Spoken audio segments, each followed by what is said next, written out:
ਵਾਹਿਗੁਰੂ ਜੀ ਕਾ ਖਾਲਸਾ ਵਾਹਿਗੁਰੂ ਜੀ ਕੀ ਫਤਿਹ। ਗੁਰੂ ਪਿਆਰੀ ਗੁਰੂ ਸਵਾਰੀ ਸਨਮਾਨਯੋਗ ਸਾਧ ਸੰਗਤ ਜੀਓ, ਇਨਸਾਨ ਦੇ ਹੀ ਸਭ ਤੋਂ ਉੱਤਮ ਦੇਹੀ ਮੰਨੀ ਜਾਂਦੀ ਆ। ਜਿਵੇਂ ਗੁਰਬਾਣੀ ਦਾ ਫਰਮਾਨ ਹੈ, 84 ਮੈਂ ਤੇਰੀ ਸਿਕਦਾਰੀ ਅਬਰ ਜੂਨ ਤੇਰੀ ਪਨਹਾਰੀ। 84 ਲੱਖ ਜੂਨਾਂ ਦੀ ਸਰਤਾਜ ਜੂਨ ਮਨੁੱਖਾ ਦੇਹੀ। ਕਿਉਂਕਿ ਜਦੋਂ ਇਨਸਾਨ ਇਸ ਸੰਸਾਰ ਦੇ ਵਿੱਚ ਆਉਂਦਾ ਤੇ ਉਹਦੇ ਆਉਣ ਦੀ ਸਾਰੀ ਜ਼ਿੰਮੇਵਾਰੀ ਦਾ ਪ੍ਰਬੰਧ ਵਾਹਿਗੁਰੂ ਜੀ ਵੱਲੋਂ ਪਹਿਲਾਂ ਕੀਤਾ ਹੁੰਦਾ ਹੈ। ਉਹਨੂੰ ਨੇਕ ਮਾਂ ਬਾਪ ਮਿਲਦੇ ਆ, ਫਿਰ ਨੇਕ ਪਰਿਵਾਰ ਮਿਲਦਾ ਹੈਗਾ, ਉਸ ਤੋਂ ਬਾਅਦ ਰਿਸ਼ਤੇਦਾਰ ਮਿਲਦੇ ਹੈ, ਫਿਰ ਸੱਜਣ ਮਿੱਤਰ ਮਿਲਦੇ ਹੈ। ਉਹਦੀ ਜ਼ਿੰਦਗੀ ਦੀਆਂ ਸਾਰੀਆਂ ਸਹੂਲਤਾਂ ਦਾ ਪ੍ਰਬੰਧ ਜਿਹੜਾ ਹੈ ਉਹ ਵਾਹਿਗੁਰੂ ਜੀ ਵੱਲੋਂ ਇਹਨਾਂ ਇਨਸਾਨਾਂ ਦੇ ਰੂਪ ਦੇ ਵਿੱਚ ਕੀਤਾ ਜਾਂਦਾ ਹੈਗਾ। ਪਰ ਇਨਸਾਨ ਜਿਉਂ-ਜਿਉਂ ਵੱਡਾ ਹੁੰਦਾ ਹੈ ਉਹਨੂੰ ਤਾਲੀਮ ਵਾਸਤੇ ਚੰਗੇ ਉਸਤਾਦ ਇਹ ਵਾਹਿਗੁਰੂ ਜੀ ਵੱਲੋਂ ਮਿਲਦੇ ਆ, ਤਾਂ ਜੋ ਉਹ ਆਪਣੇ ਜੀਵਨ ਦੇ ਵਿੱਚ ਚੰਗੀ ਤਾਲੀਮ ਹਾਸਲ ਕਰਕੇ ਇੱਕ ਨੇਕ ਇਨਸਾਨ ਬਣ ਸਕੇ ਅਤੇ ਆਉਣ ਵਾਲੀਆਂ ਸੰਸਾਰ ਦੀਆਂ ਜਿੰਨੀਆਂ ਵੀ ਮੁਸ਼ਕਲਾਂ ਹੈ, ਭਾਵ ਕਿ ਉਹ ਸਮੱਸਿਆ ਜਿਨ੍ਹਾਂ ਦੇ ਨਾਲ ਪੂਰਾ ਇਨਸਾਨ ਜਿਹੜਾ ਹੈ ਜੂਝਦਾ ਰਹਿੰਦਾ ਹੈ, ਉਹਨੂੰ ਉਹਦੇ ਵਿੱਚ ਪੂਰੀ ਤਰ੍ਹਾਂ ਮਦਦ ਮਿਲ ਸਕੇ, ਤਾਂ ਜੋ ਉਹ ਇਸ ਸੰਸਾਰ ਦੇ ਵਿੱਚ ਬੜੇ ਸੌਖੇ ਤਰੀਕੇ ਦੇ ਨਾਲ ਆਪਣੀ ਫਤਿਹ ਨੂੰ ਹਾਸਲ ਕਰ ਸਕੇ। ਪਰ ਆਪਾਂ ਕਈ ਵਾਰ ਦੇਖਦੇ ਹਾਂ ਕਿ ਜੀਵਨ ਦੇ ਵਿੱਚ ਕਈ ਐਸੀਆਂ ਮੁਸ਼ਕਲਾਂ ਪਚੀਦੀਆਂ ਆ ਜਾਂਦੀਆਂ ਜਿਹਦੇ ਵਿੱਚ ਇਨਸਾਨ ਦੇ ਸਾਰੇ ਯਤਨ ਫੇਲ ਹੋ ਜਾਂਦੇ ਆ। ਦਰਅਸਲ ਕਾਰਨ ਕੀ ਹੁੰਦਾ ਹੈ ਕਿ ਇਹ ਜਿਹੜੀਆਂ ਮੁਸ਼ਕਲਾਂ ਦਾ ਕਰਤਾ ਹੈ ਨਾ, ਖੁਦ ਇਨਸਾਨ ਹੁੰਦਾ ਹੈ। ਕਿਉਂਕਿ ਉਹਦੇ ਅੰਦਰ ਸਹਿਜ ਨਹੀਂ ਹੁੰਦਾ, ਸੰਤੋਖ ਨਹੀਂ ਹੁੰਦਾ। ਉਹਦੇ ਅੰਦਰ ਜਿਹੜੀ ਲੱਭ ਅਤੇ ਲੋਭ ਦੀ ਭਾਵਨਾ ਹੈਗੀ ਇਹ ਜ਼ਿਆਦਾ ਪ੍ਰਬਲ ਹੋ ਜਾਂਦੀ ਹੈ।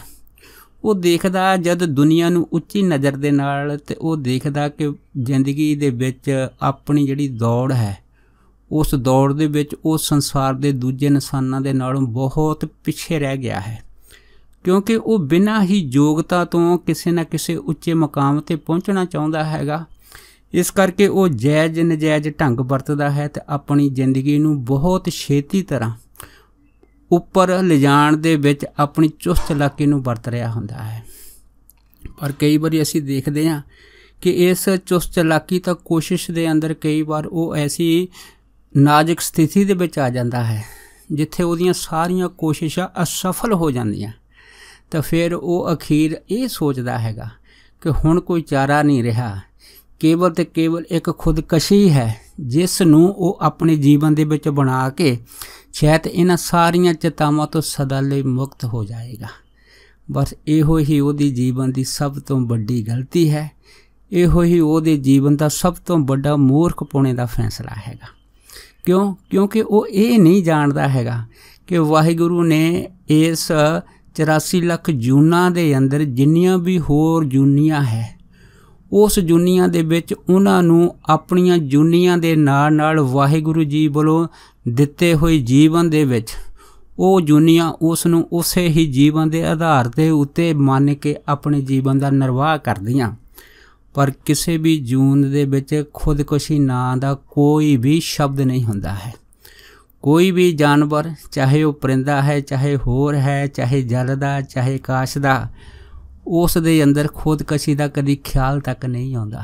ਪਰ ਇਨਸਾਨੀ ਜੂਨੀ ਐਸੀ ਹੈ ਜਿਹਨੂੰ ਵਾਹਿਗੁਰੂ ਜੀ ਨੇ ਸੋਝੀ ਦੇਣ ਦੇ ਬਾਵਜੂਦ ਵੀ ਇਹ ਸਾਰੀਆਂ ਮੁਸ਼ਕਲਾਂ ਦੇ ਵਿੱਚ ਇੱਕੋ ਇੱਕ ਇਹਦਾ ਹੱਲ ਦੱਸ ਦਿੱਤਾ ਹੈ।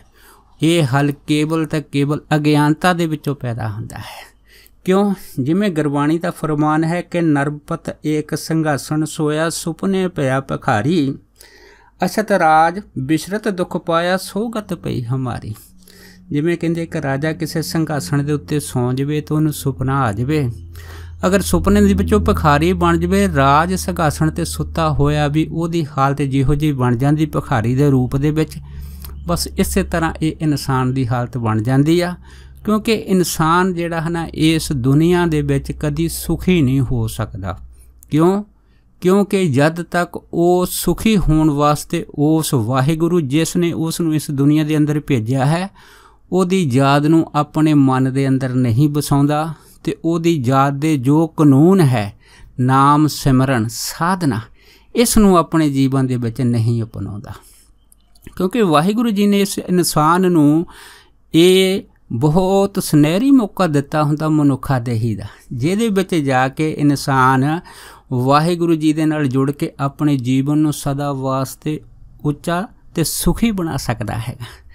पर क्योंकि इंसान इस माया दे चक्कर दे विच ऐसा फस जांदा हैगा, जिस चक्कर दे विचों निकलण वास्ते ਉਹਦੇ ਆਪਣੇ ਯਤਨ जद सारे फेल हो जाते आ, फिर वो इहो जिहा स्टैप पट लैंदा हैगा, जिस स्टैप दे करके ਉਹਦਾ जीवन पूरे हनेरे दे विच चला जाता हैगा। खुदकशी एक जींदा जागदा अपराध हुंदा हैगा, क्योंकि खुदकशी तो बाद इंसान दी रूह दे मन दे अंदर ये एहसास पैदा हो जाता कि उसने जीवन दे विच जिहड़ा कदम चुकिया ये ਉਹਦੀ सब तो वड्डी गलती सी। क्यों? क्योंकि उन्होंने फिर पता लगता है कि इस मनुखा देही दे अंदर इंसान की कुछ नहीं कर सकता, पर क्योंकि हुण समा लंघ गया हुंदा है, इस करके खुदकुशी तो बाद इंसान दी रूह एक ऐसे चक्कर भी हनेरे दे विच फस जाती हैगी आ, जिथे उस रूह दी जीवन दी गति जिहड़ी है अगर ओह असंभव नहीं तो बहुत चिर जी भी उहदे विच फसी रहिंदी है। क्यों? क्योंकि इंसान जदों संसार दे विच आउंदा इस सवासां दी पूंजी नूं नाल लैके आउंदा है, पर खुदकुशी तो बाद ये जिहड़ी सवासां दी पूंजी है ये उहदे नाल उसे तरह रहिंदी है। पर क्योंकि सवासां दी पूंजी तो बगैर इंसान दी गति नहीं हुंदी, जद तक सवास जिहड़े उहदे खर्च ना होण ते जद तक सवास खर्च नहीं हुंदे इंसान दी रूह जिहड़ी है वो उसे ही हनेरे दे विच हमेशा लई फस जांदी है।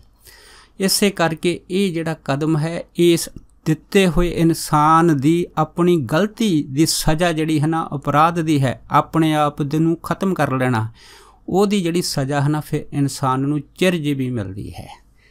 बस इत्थों ही ये गलती जिहड़ा है ना इंसान कर जांदा हैगा।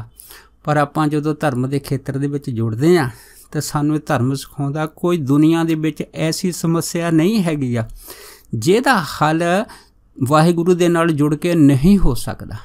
एक नहीं इस तरह के अनेकों ही प्रमाण आ कि जदों ऐसे व्यक्ति जिन्हां दे जीवन दे विच सारे ही सहारे टुट गए है, जदों उन्होंने वाहिगुरू जी का लड़ फड़िया है उस दे अनुसार चले है तो वो अपने आप पैरों के उत्ते खड़े नहीं होए, उन्होंने बहुत लोगों नूं अपने पैरों के उत्ते खड़े करने वास्ते बहुत ज़्यादा मदद दी हैगी आ। क्यों?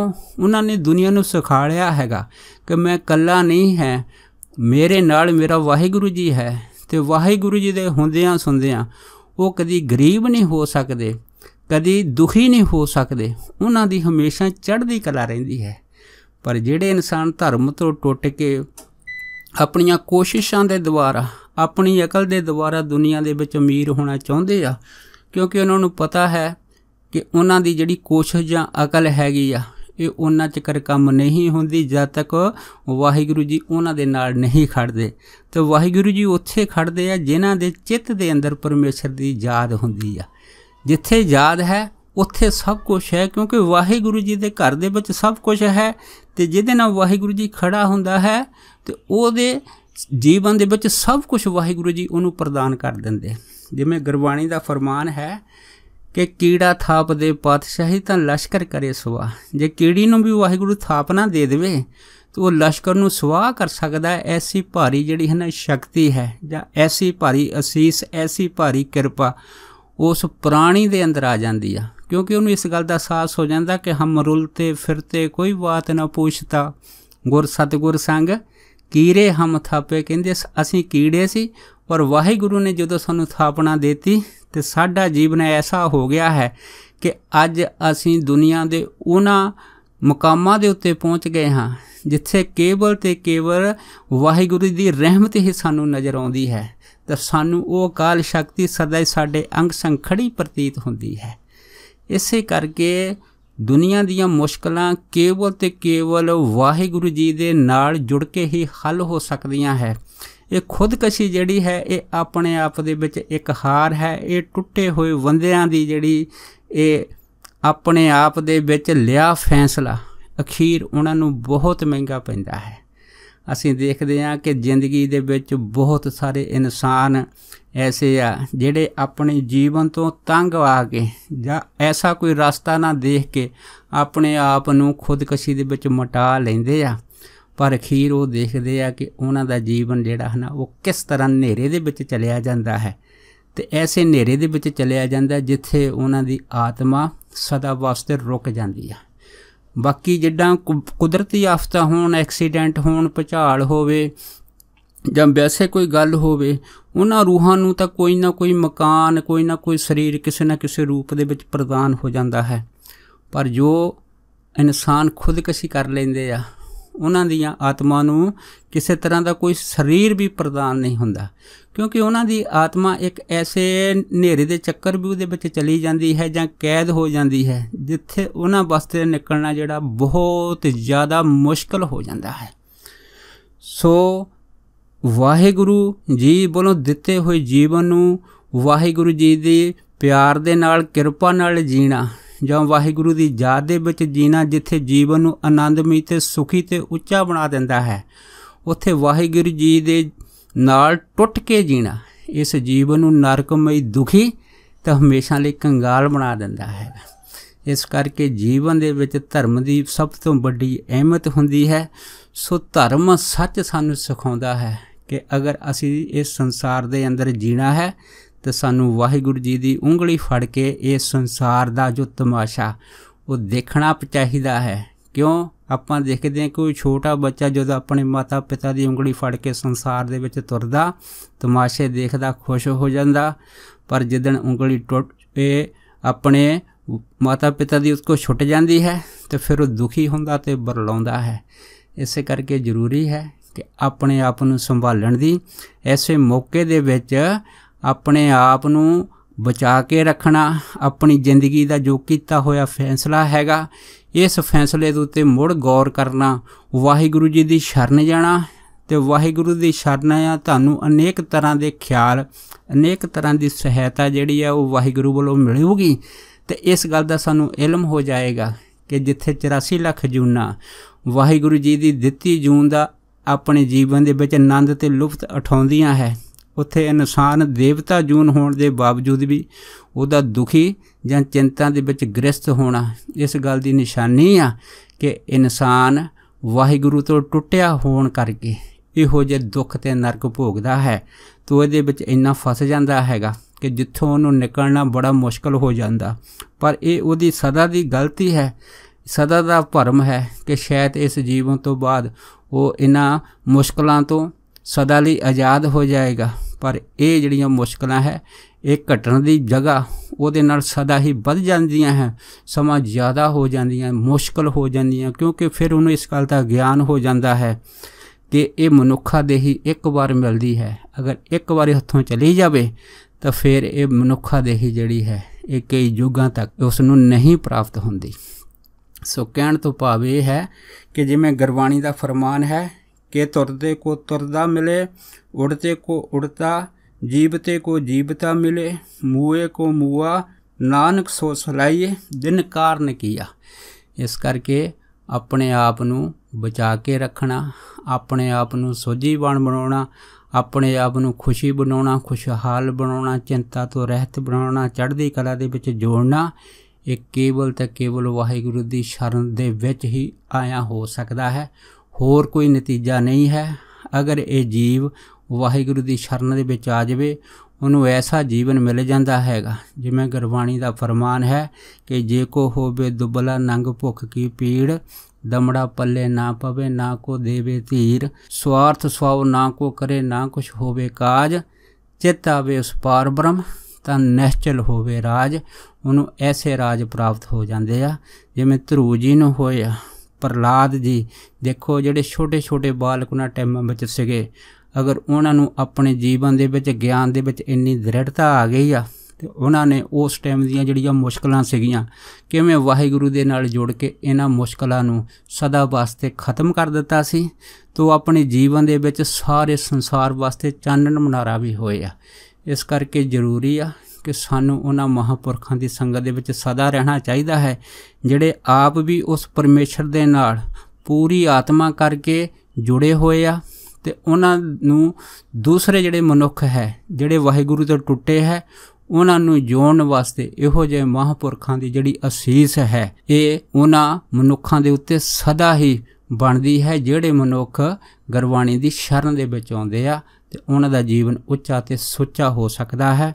ਇਸ ਨੂੰ ਕੋਈ ਟਾਈਮ ਨਹੀਂ ਲੱਗਦਾ, ਕਿਉਂਕਿ ਇਹ ਮਿੰਟਾਂ ਸਕਿੰਟਾਂ ਦੀ ਖੇਡ ਹੈਗੀ ਆ।